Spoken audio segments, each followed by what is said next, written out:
Nous allons entrer aujourd'hui dans une nouvelle thématique qui s'intitule « Les émotions de Jésus ». On va passer quelques semaines sur ce sujet. La gestion de nos émotions est déterminante pour la vie. Il y a des destinées qui se jouent sur la façon d'appréhender, de gérer les émotions. On appelle cela l'intelligence ou la maturité émotionnelle. C'est cette capacité à comprendre ses propres émotions, à comprendre les émotions des autres et à agir de manière constructive. C'est devenu un facteur clé de réussite, parfois même bien au-dessus que du quotient intellectuel. C'est important d'avoir un quotient intellectuel, mais on remarque aussi aujourd'hui dans le monde de l'entreprise que l'intelligence émotionnelle a beaucoup plus d'impact positivement que sur le quotient intellectuel. Ça ne veut pas dire que vous devez abandonner l'intelligence. C'est bien d'avoir un QI, mais c'est bien également d'avoir une intelligence émotionnelle. C'est un sujet hautement spirituel et hautement biblique. La Bible, inspirée par le Saint-Esprit, a été écrite à peu près par une quarantaine d'auteurs. Et quand vous lisez ces livres, vous ressentez l'émotion ou les émotions de ces auteurs. Il y a un livre qui nous vient tout de suite à l'esprit, c'est celui des psaumes. Entre autres, David, quand vous lisez ces psaumes, on sent des émotions même à fleur de peau, tellement on le sent sensible par rapport aux situations qui le touchent. Donc, je le répète, les émotions sont un sujet hautement spirituel et hautement biblique. Alors, pendant plusieurs semaines, nous allons nous arrêter sur la façon dont Jésus a géré ses propres émotions. Il y aura plusieurs intervenants et les intervenants vont surtout s'arrêter sur une émotion choisie de Jésus. Et pour ma part, ce matin, je vais être davantage dans un message, une prédication d'introduction où nous allons voir les émotions d'une façon générale. Le titre de mon message est le suivant ce matin, « Quand les émotions deviennent spirituelles ». Et nous allons faire 4 constats. On y va ? On y va ? Bon, c'est bien. J'ai eu peur. Premier constat, les émotions sont d'origine divine. Vous avez des personnes qui pensent que la foi est trop sérieuse pour y faire intervenir les émotions. Et très souvent, je remarque que cette façon d'exprimer la foi est souvent en rapport avec la façon dont on perçoit Dieu. Si par exemple je perçois Dieu comme un personnage austère, vous savez, ce vieux grabataire qu'il ne faut surtout pas énerver au risque de le mettre en colère, si j'ai cette image de Dieu là, forcément, mon expression de la foi va être impactée. Je vais avoir une foi austère, rigide, froide. Et je vais penser que les émotions doivent être exclues de toute pratique de la foi. Vous savez pourquoi nous ressentons les choses ? Vous savez pourquoi nous avons des émotions ? Parce que nous avons été créés à l'image de Dieu. Dieu est un être émotionnel. Les émotions ne sont pas simplement humaines, elles trouvent leur origine en Dieu. Quand vous lisez la Bible, on le voit manifester de l'amour, Dieu est amour, on le voit manifester de la compassion, on le voit manifester de la joie, on lit même que Dieu est capable de rire. J'aimerais entendre le rire de Dieu. Il manifeste de la tristesse, il manifeste de la colère, il manifeste de la tendresse et il manifeste même de la jalousie. Mais la jalousie à l'origine est une bonne émotion. Dans le cas de Dieu, c'est qu'il réclame de nous un amour exclusif. Imaginez que je dise à mon épouse « Je t'aime, mon amour, et je peux t'assurer que tu es dans mon top 5 ». Vous pensez que ça va lui faire plaisir ? Pensez comme, ah, merci chérie. Pour ceux qui connaissent ma femme, ça ne va pas se passer comme ça. Et c'est normal. Elle est en droit, effectivement, parce que c'est un engagement mutuel, elle est en droit d'attendre de moi un amour exclusif. Et c'est dans ce sens-là que Dieu manifeste cette émotion qui est la jalousie. Il réclame de nous un amour exclusif. Les émotions ont été déformées par le péché, par la chute de l'homme, par le choix d'Adam et de Ève. Mais cette émotion a été restaurée en Christ. Ce que nous avons perdu en Adam, nous l'avons retrouvé en Jésus. C'est pour ça que ça va être intéressant de s'arrêter dans les semaines à venir sur des émotions précises, de voir comment Jésus a pu les manifester, parce que c'est un modèle pour nous, comment nous devrions aussi les manifester. Ça, c'est le premier constat. Le second constat, les émotions sont de très mauvais maîtres, mais de très bons guides. Et je vais prendre une image qui va nous parler à tous. Je vais prendre l'image de l'eau. Une eau bien canalisée est une source de vie extraordinaire. Il suffit de mettre en place une irrigation contrôlée, un flux canalisé, et l'eau, en circulant, va libérer au fur et à mesure la vie. Moi, je suis impressionné de voir littéralement des déserts refleurir. Je ne sais pas si vous avez vu ça au Maghreb ou ailleurs, même en Israël, des pays désertiques où on a su d'une façon intelligente gérer l'eau. On a mis des gouttes à gouttes, on a fait des canaux et on voit le désert refleurir parce qu'il y a une puissance dans l'eau. Il y a une puissance qui libère la vie. À l'inverse, si l'eau est mal gérée, elle peut provoquer des inondations qui peuvent emporter tout sur son passage, ravager, défigurer des environnements, engendrer la désolation sur son passage. Et peut-être qu'on a tous en tête des images.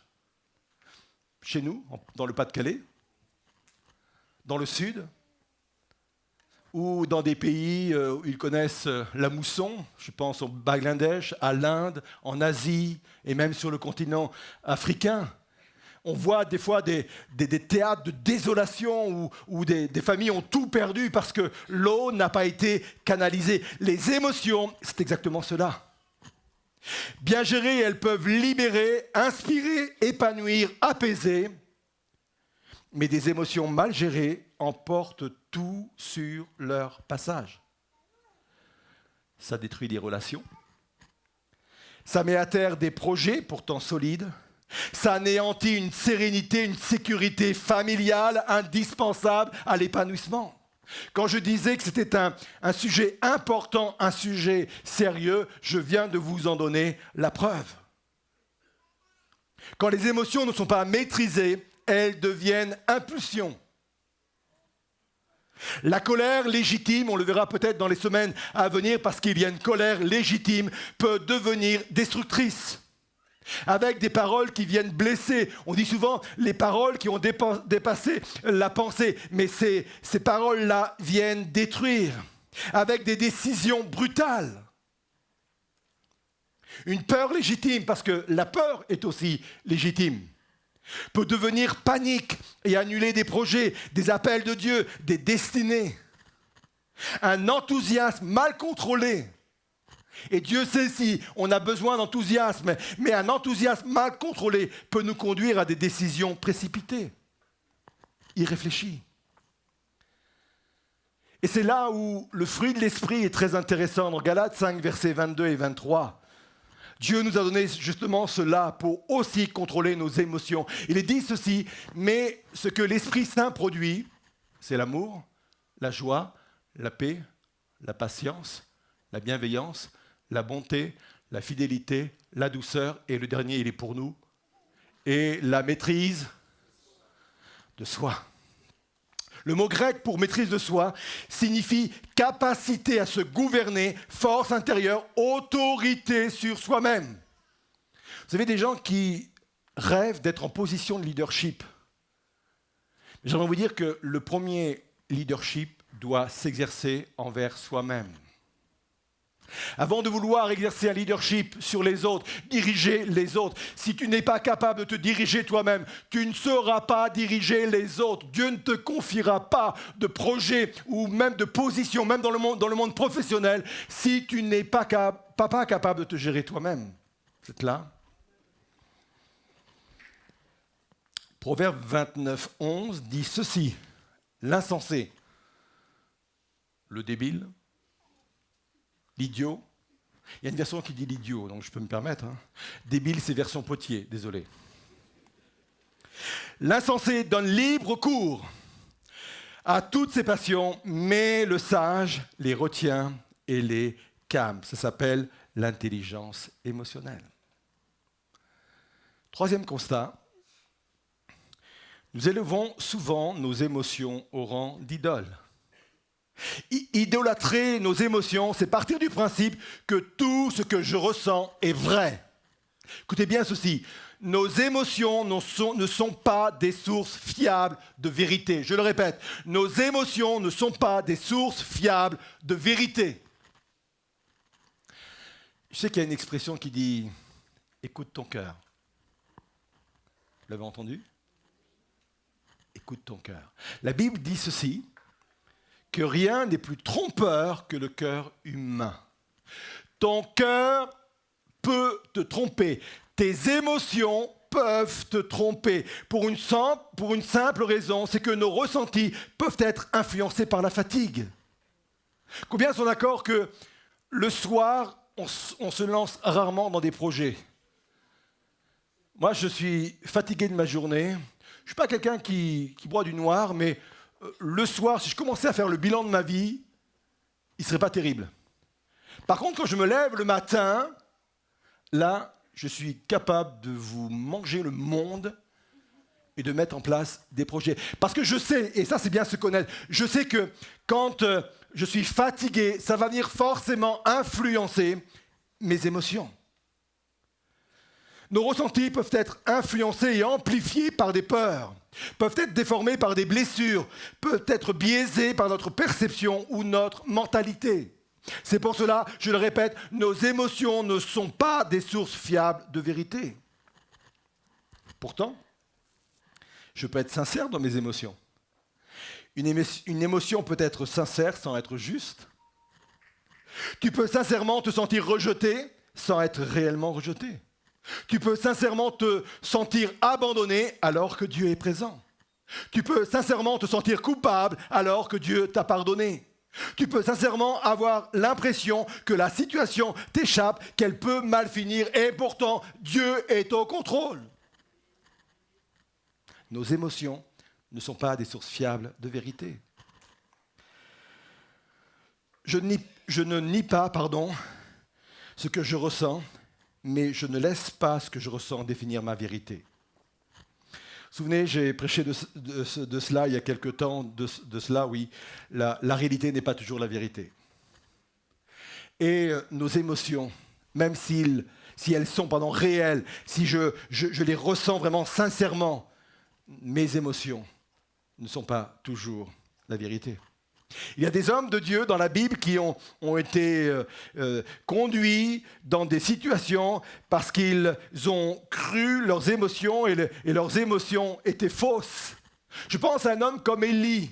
Élie, à un moment donné dans sa vie, il a cru qu'il était le seul en Israël qui avait gardé la foi à l'égard de son Dieu. Il pensait que tous les autres avaient plié les genoux devant un Dieu qui s'appelle Baal, et lui se disait, il a même dit à Dieu, « Je suis le seul ». C'est son ressenti, il était sincère.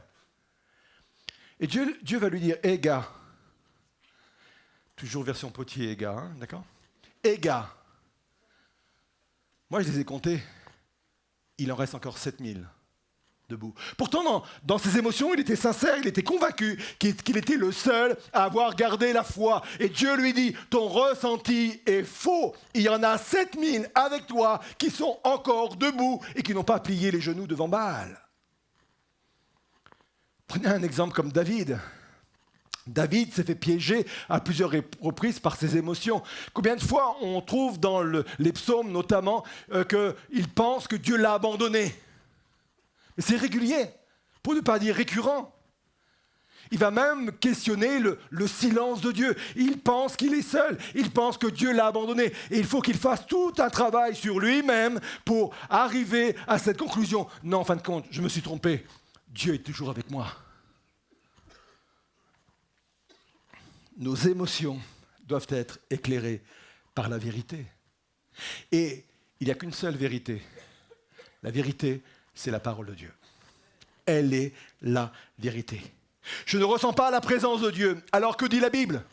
La Bible dit « Je suis avec vous tous les jours jusqu'à la fin du monde ». Matthieu 28, 20. Je me sens coupable, écrasé par mon péché. Que dit la Bible ? La Bible dit « Il n'y a donc maintenant aucune condamnation pour ceux qui sont en Jésus-Christ ». Romains 8, 1. Je me sens indigne, je me sens nul. Que dit la Bible ? Tu as du prix à mes yeux et je t'aime. Ésaïe 43, 4. Vous en voulez encore un autre ? Je me sens faible. Ça, c'est mon sentiment intérieur, ce sont mes émotions intérieures. Que me dit la vérité, que me dit la parole de Dieu ? Elle me dit, ma grâce te suffit, car ma puissance s'accomplit dans la faiblesse. 2 Corinthiens 12, 9.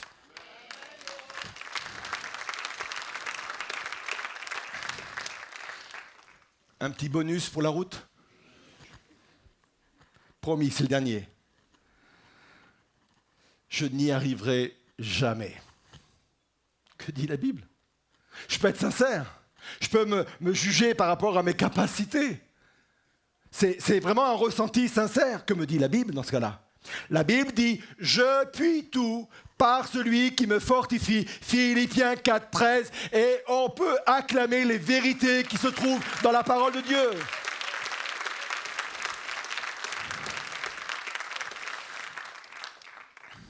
Il faut prendre nos émotions comme un signal d'alerte, mais pas comme une direction. Le propre de la foi consiste à s'appuyer sur une promesse, pas sur une sensation. Si tu bâtis ta foi sur des sensations, tu vas courir vers un ravin. Mais si ta foi est basée sur une parole sûre et certaine, qui sort directement de la bouche de Dieu, qui sort de la parole de Dieu, elle va te conduire, cette parole-là, dans les destinées que Dieu a préparées pour toi. Amen. 4e constat. Le renouvellement se vit dans le mouvement. Ce que tu ressens aujourd'hui est sans doute réel. Tu peux être touché par la peur, tu peux être touché par la tristesse, par la fatigue, par la colère, par le découragement. Mais ces émotions ne peuvent pas décider de ton avenir. Et l'un des moyens pour qu'il en soit autrement est de continuer d'avancer. Et ça, on va toucher quelque chose de très important. La maturité émotionnelle et spirituelle consiste à faire un pas avec Dieu, même quand le cœur doute, même quand le ressenti dit « je suis seul, je ne peux pas, je n'y arriverai jamais ». Il faut tout de même avancer contre ces émotions. Un exemple, Jésus. Jésus va se retrouver dans le jardin de Gethsémani. Il est à quelques heures d'être cloué sur la croix. Et la Bible nous dit qu'à ce moment-là, il va être pris d'angoisse. Une angoisse à mourir. Il a en lui le sentiment de la mort. Il sait ce qu'il attend.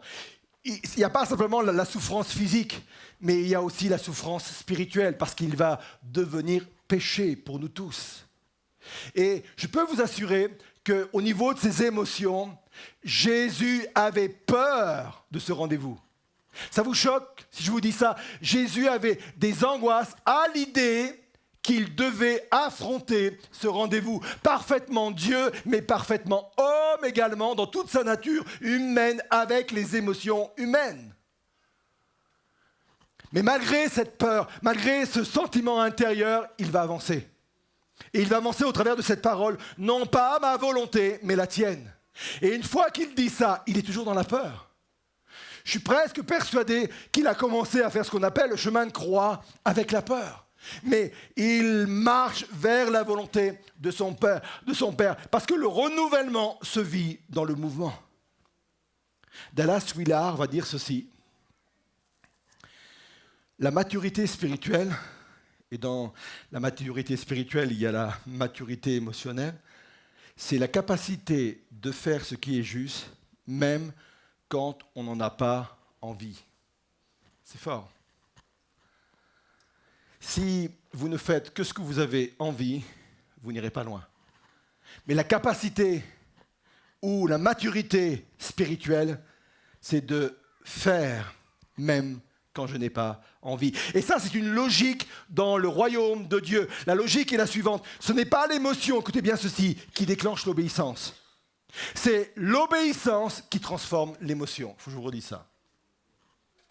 Ce n'est pas l'émotion qui déclenche l'obéissance, c'est l'obéissance qui transforme l'émotion. Un exemple très clair. Je n'ai pas envie d'aimer cette personne parce qu'elle n'est pas aimable, parce qu'elle m'a fait des mauvais coups. Elle a dit des choses sur moi, elle m'a critiqué, et à chaque fois qu'elle me voit, elle n'est pas gentille avec moi. Je n'ai pas envie de l'aimer. Mais par obéissance, je décide de l'aimer. Et je suis sûr que vous avez vécu déjà ça avec moi. En obéissant, les émotions changent. J'ai appris à aimer des personnes qui n'étaient pas aimables parce que j'ai décidé par obéissance de les aimer. Et au fur et à mesure que j'avançais, le renouvellement avait lieu. Les émotions changeaient. Et c'est vrai pour toutes les émotions. C'est une vérité qui est une logique du royaume qui est vraie pour toutes les émotions. Ça vient étayer Ésaïe 40, verset 31. Il est dit ceci: ceux qui comptent sur l'Éternel renouvellent leur force. Ils prennent leur envol comme de jeunes aigles. Sans se lasser, ils courent, ils marchent en avant et ne s'épuisent pas. Comme beaucoup d'autres versets, ce verset souvent est assez mal compris. On lit souvent ce texte comme une promesse statique. J'attends, Dieu me renouvelle, ensuite je marche. Or, ce texte dit les forces viennent au fur et à mesure que tu vas marcher. Le renouvellement se vit dans le mouvement. Ce n'est pas quand tu te sens prêt que tu dois avancer, c'est quand tu avances malgré tes émotions que Dieu te rend fort. Tu marches malgré la fatigue, la force vient. Tu avances malgré le découragement, l'espérance revient. Tu obéis malgré la peur, le courage grandit. Tu agis malgré le doute, la foi se construit. Le renouvellement n'est pas toujours le point de départ, mais la conséquence d'une action. Alors, au lieu de rester assis, pour ne pas dire couché, dans tes émotions, qui te dictent, qui ont une autorité sur toi, que tu as mis au niveau d'une idole, parce que tu obéis, tu crois que tout ce que tes émotions disent, au lieu de cela, mets-toi en mouvement. C'est important de le réaliser ce matin, et je vais conclure avec cela. Je crois qu'il y a des expériences à vivre ce matin sur le plan émotionnel.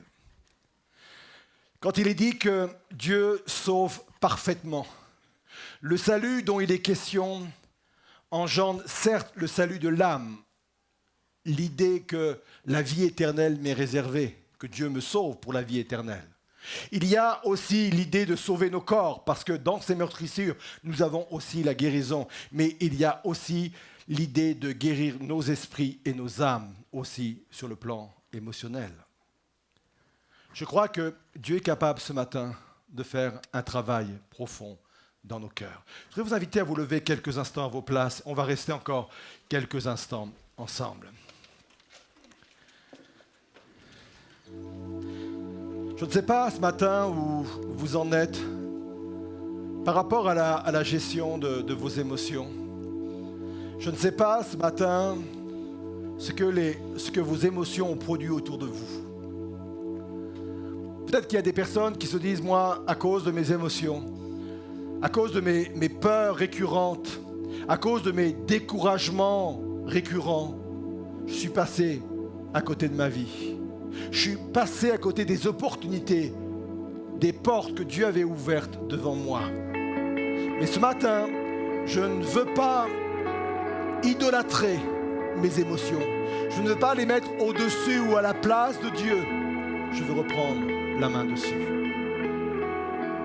Peut-être qu'il y a des personnes dans ce lieu qui régulièrement sont dans le découragement et n'arrivent pas à sortir du découragement.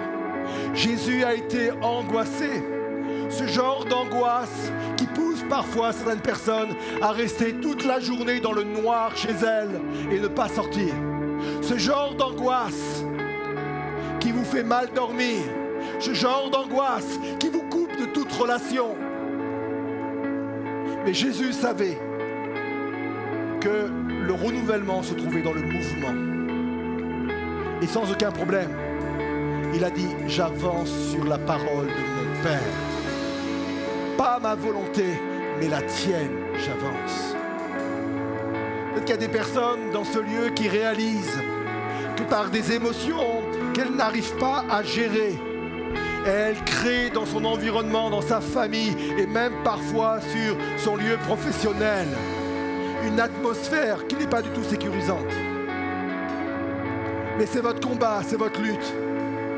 Peut-être qu'il y a des personnes dans ce lieu qui se laissent aller régulièrement au doute, non seulement dans ce lieu, mais face à vos écrans, vous qui nous suivez en direct. Je crois qu'il y a une réalité que Dieu veut mettre en place ce matin dans nos vies, dans nos cœurs. Tes émotions ne doivent pas déterminer ton avenir. Alors, comme va le dire ce chant, mon désir, c'est vraiment d'abandonner entre les mains de Dieu ma vie et mes émotions qui vont avec. Mes émotions ont été malmenées, détruites par Adam. Mais en Jésus-Christ, je veux retrouver une nouvelle forme d'expression de ces émotions. Elles sont nécessaires, même la peur est nécessaire, mais restaurée par Jésus.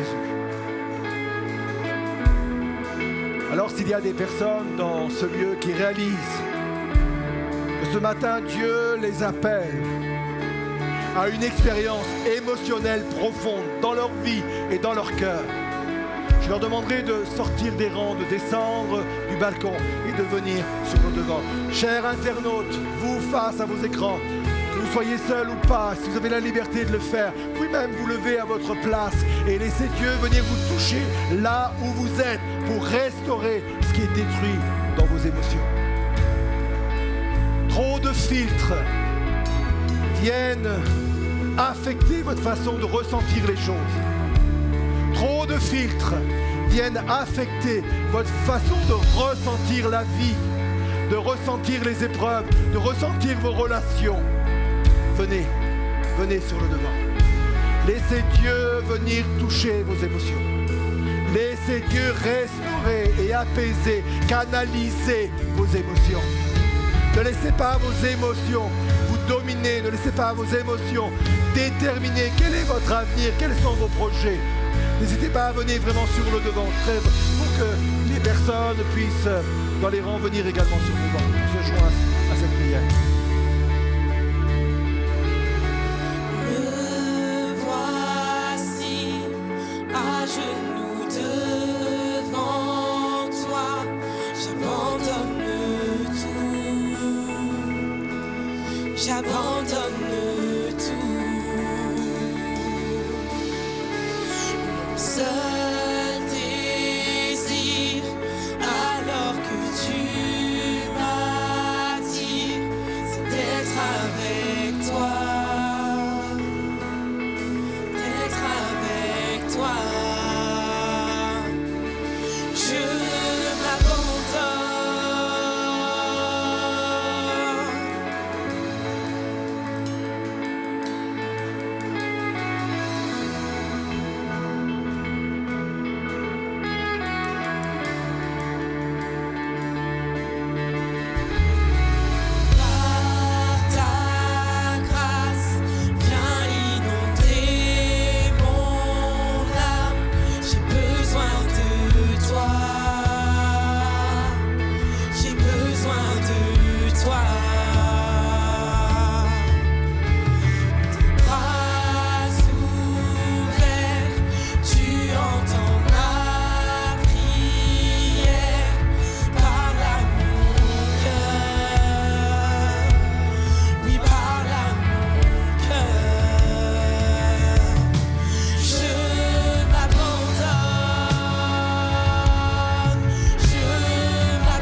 accueille l'émotion qui vient te chercher régulièrement.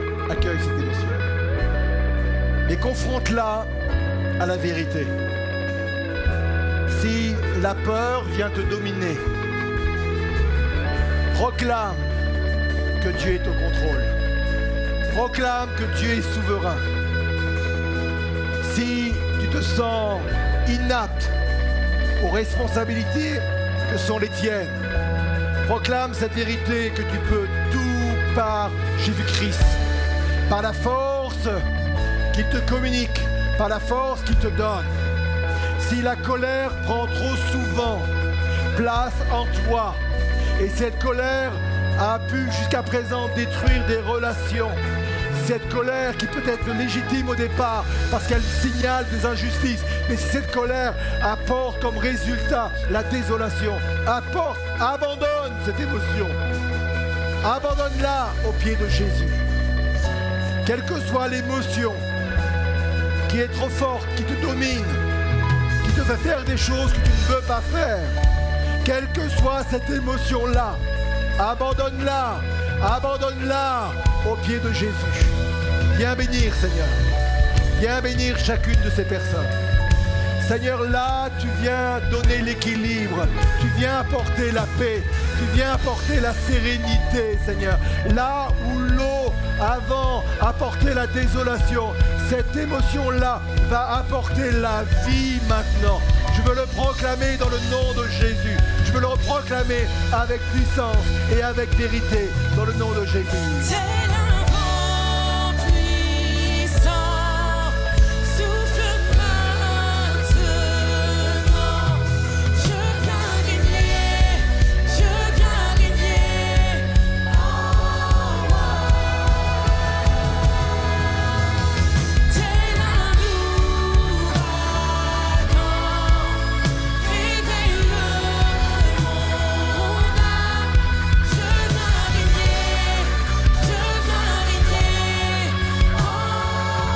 On déclare encore tel un vent puissant, tel un vent. Oh oui, Jésus, souffle maintenant, souffle. Oui, Dieu vient régner en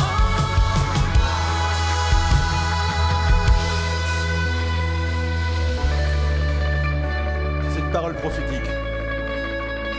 Il y a des personnes qui se disent ce matin, mais ce tempérament-là ou ces émotions-là, je les détiens de ma famille.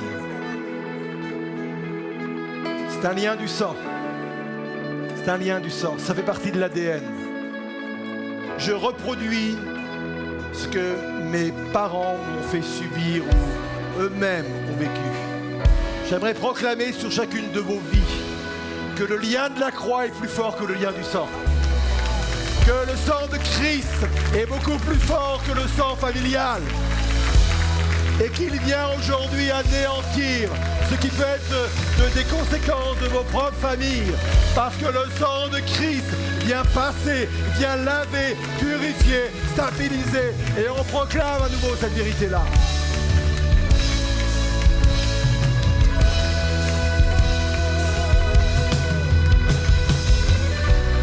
On déclare ensemble, tel un vent puissant, Jésus, tu souffles maintenant. Tel un vent puissant, souffle maintenant. Oui, Dieu va régner en moi.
renouvellement et dans le mouvement.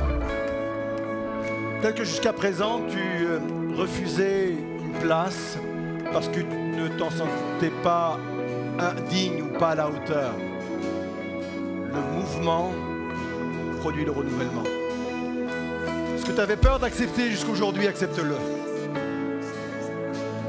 Peut-être que tu pries pour que Dieu te donne de nouveaux sentiments ou de nouvelles émotions à l'égard de quelqu'un. Fais le choix de l'aimer aujourd'hui. Fais le choix de l'aimer à nouveau. Ça peut être dans un couple, ça peut être vis-à-vis de ses enfants, ça peut être vis-à-vis de ses parents, ça peut être vis-à-vis d'un ami. Fais le choix. Le renouvellement se passe dans le mouvement. Commence toi-même à exercer tes émotions. Commence toi-même à exercer ce sentiment. Et le renouvellement des émotions vont venir. Et tu vas aimer avec sincérité. On repart avec à nos places, avec cette vérité. Et on le proclame à nouveau. C'est le souffle de Christ qui nous remplit encore ce matin.